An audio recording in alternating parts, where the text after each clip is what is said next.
1 peso NGC coin na binibili ko sa halagang 4,000 pesos mga coin collector.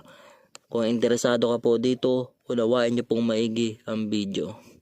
Meron nga po pala akong hinahanap na 1 peso NGC coin at ito nga po ay pwede kong bilihin sa halagang 4,000 pesos mga coin collector.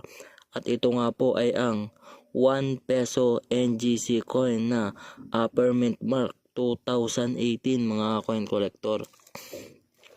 Kung makikita nyo po itong hawak ko ng mga 1 peso ay year 2018 po yan.